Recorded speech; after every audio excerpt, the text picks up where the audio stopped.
Bonjour à tous,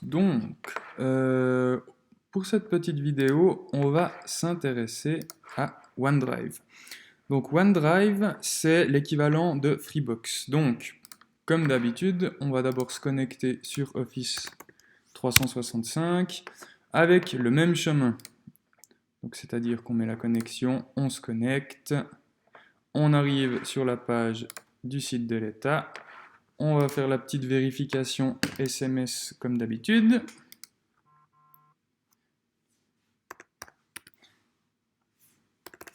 Voilà qui est fait. Et ensuite, on est automatiquement donc, sur la page d'accueil. Donc, dans les dernières vidéos, on s'était plus intéressé à Outlook. Aujourd'hui, on va s'intéresser à OneDrive. Comme je l'ai dit avant, c'est l'équivalent en fait de Freebox. Donc, vous verrez que la présentation, elle est quasiment la même que Freebox ou alors que Dropbox pour ceux qui utilisaient ça avant. On va s'intéresser dans la vidéo à l'enregistrement de nos documents en ligne et sans partager. Donc, c'est-à-dire vraiment les fichiers perso qu'on a sur notre OneDrive perso. Donc ici, on peut voir que ça va être l'onglet Mes fichiers. Plus tard, on s'intéressera aux documents partagés. Pour les documents personnels, donc, on arrive tout d'abord sur la page d'accueil de notre endroit de stockage. Je vais un petit peu vous montrer donc les différentes choses qu'on peut faire là-dessus. Ça ressemble vraiment beaucoup à Freebox et à Dropbox. Donc pour ceux qui ont l'habitude d'utiliser ces deux systèmes de stockage, vous apprendrez pas grand-chose de plus, donc vous avez meilleur temps de passer cette vidéo. Pour les autres, on va commencer. Donc, première chose, on a la page d'accueil avec, comme d'habitude, les différents dossiers qui sont créés. Donc pour créer un dossier ou pour créer quoi que ce soit, on va aller dans Nouveau. Pour commencer, on va créer un dossier. Donc ici, on va créer le dossier test. Donc, on va le créer. Donc, il s'affiche directement ici. Si on entre après dans le dossier, donc on a de nouveau ici les mêmes petits onglets. Ce qui est intéressant avec OneDrive, c'est qu'on peut directement, depuis son OneDrive, créer des nouveaux documents. Donc si on regarde ici, dans mon dossier test, où on est actuellement, je vais pouvoir mettre sur nouveau directement plusieurs choses. Donc première chose, un dossier. Donc on va mettre le dossier test, on va dire test école, qui va se créer donc de nouveau automatiquement dans le dossier test. Donc comme d'habitude, on suit le chemin. Dans ces dossiers, il y a également une chose qui est intéressante, c'est qu'on peut directement créer des documents Word, des classeurs Excel, des présentations PowerPoint et aussi des blocs-notes OneNote, qui est une autre application d'Office 365, et Forms pour Excel, également une autre application. Donc c'est vrai que ça, c'est assez intéressant, étant donné que si on se dit, par exemple, j'ai besoin de créer un document administratif pour ma classe, eh ben, je vais directement mettre document Word. Et on voit que Word s'ouvre directement donc en ligne. Donc si par exemple, je vais mettre document test 1. Si je vais après aller enregistrer comme je fais d'habitude, donc je peux mettre enregistrer sous. Ici, vous avez toutes les options. Nous, ce qui nous intéresse principalement, c'est l'enregistrement. Donc si on enregistre, on voit que le document, il va directement s'enregistrer à l'emplacement Weber, Amaury, donc moi, et dans mon dossier test. Si on enregistre là, donc avec le nom, on va mettre document test, beaucoup de tests. Si on l'enregistre,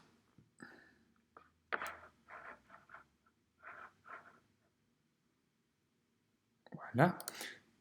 Si on l'enregistre, on voit qu'il est directement enregistré dans notre dossier test ici. Maintenant, on peut créer un nouveau document à partir de Word de nouveau. Et si on met liste diffusion pour mettre quelque chose, on va à nouveau dans enregistrer, enregistrer sous. On voit qu'ici on peut l'enregistrer dans un autre dossier. Donc admettons, je dis je ne veux pas l'enregistrer là, je veux l'enregistrer ailleurs. Je vais mettre ici. Et ici on peut voir qu'on a tous les dossiers à disposition. Donc je peux aller dans 7H, je peux aller dans 8H, je peux aller dans l'autre dossier. Si je vais ici, dans le document, dans le dossier test, je peux également aller après encore plus loin dans le chemin, donc test école, et puis je peux l'enregistrer. Ensuite, si je vais revoir dans mon OneDrive, et que je refais le petit chemin, donc dans Fichier, Test, Test École, on voit qu'on a le document qui est enregistré ici. Donc ça, c'était pour le petit onglet Nouveau. Maintenant, c'est clair qu'on peut aussi aller rechercher des documents. Par exemple, on reçoit la liste de classe de CH, je vais dans le dossier CH, et je vais aller directement charger mes documents. Donc je peux soit charger des fichiers, tout simplement qu'on va rechercher sur l'ordinateur à quelque part, mais également des dossiers. Donc de nouveau qu'on va rechercher quelque part sur son ordinateur. Donc je fais un exemple, je prends fichier, je vais prendre un document au hasard, la lettre pour le UniOK qu'on allait voir, je mets ouvrir, et on voit que nous avons chargé un élément vers la CH. Donc si on va vers CH, on voit que le document est ici. Je vais faire la même chose pour un dossier. Donc je vais prendre un dossier aussi au hasard si j'en trouve un. Admettons la playlist de la disco. On peut directement l'importer.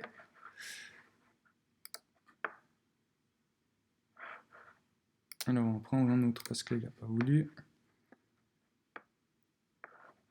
On va aller sur le bureau. Le livre des nouveau-nés. Donc on peut prendre et on peut l'importer.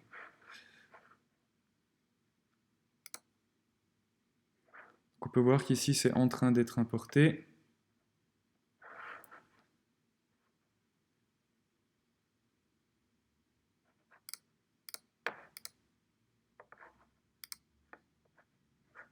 Et on voit qu'ici, le dossier s'est affiché. Donc après, c'est clair que si on va dans le dossier, ben, on continue le chemin. Donc on va dans le dossier et on a tous les documents qui vont s'afficher. C'est en train de charger. Donc qui vont s'afficher ici. Là, on peut voir, si on clique sur « Nous chargeons 19 éléments », on voit la liste de chargement et où ça en est. Donc on va retourner sur la page d'accueil de notre OneDrive perso.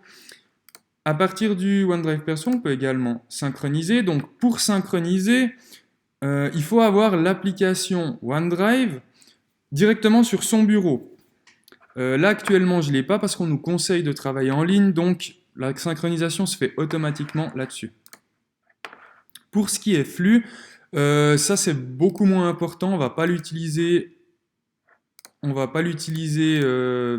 le travail de tous les jours. Après, il y a bien sûr plein d'autres petits onglets, donc par rapport au tri, donc par rapport à quoi vous voulez trier. Et on a également ici donc la présentation qui est moins importante.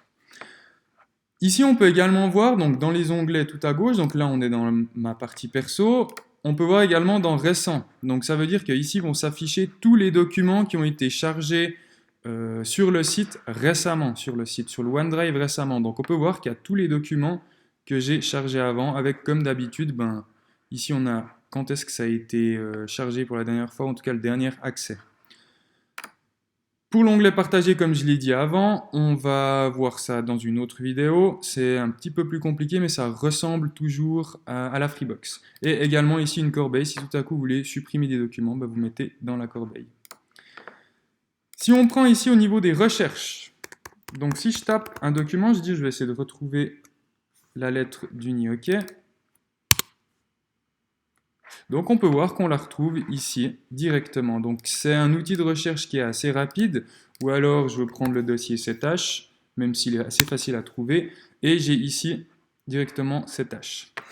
On peut également ici modifier les paramètres de recherche. Donc si on veut chercher un document Word, on va simplement cliquer sur Word et il va nous prendre que les documents Word. Si on veut des documents Excel, on clique sur Documents Excel. Là, c'est clair qu'il ne va pas en avoir.